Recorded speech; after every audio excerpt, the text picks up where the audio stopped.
Ako, si Florence Avisola, estudyante ng FEU. Mahilig akong kumuha ng mga pictures at videos ng mga gagandang lugar.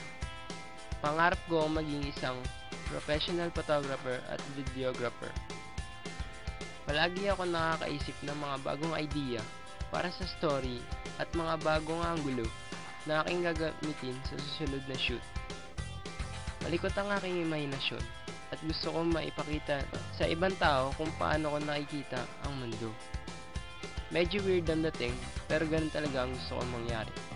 Gusto ko, kapag napanood nila ang mga videos o films ko, mararamdaman at maunawaan nila na masarap pala mabuhay sa mundo kahit puro problema minsan. Kailangan lang natin huminto saglit, huminga ng malalim at pagmasdan ng mga bagay o tanawin na nakapaligid sa atin para maunawaan natin ng maigi ang mga bagay-bagay.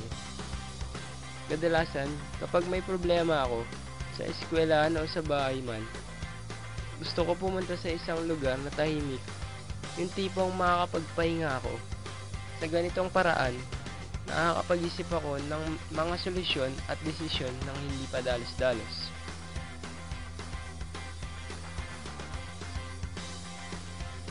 Tulad ng ibang tao, simple lang din ako. Masiyain, makulit, minsan tahimik at minsan maingay.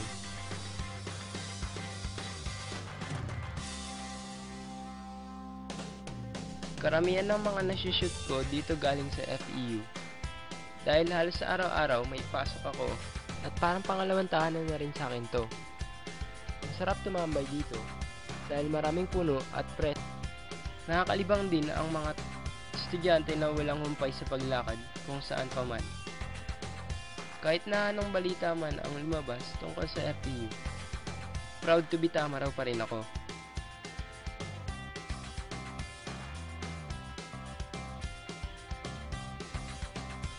Ito ang mga kaibigan ko.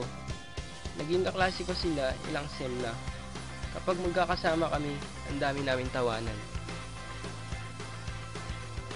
Oo nga pala, di ko nabanggit sa inyo ang iba kong hilig. Mahilig ako makinig ng music ng iba't ibang genre. At marunong din akong tumugtog ng gitara.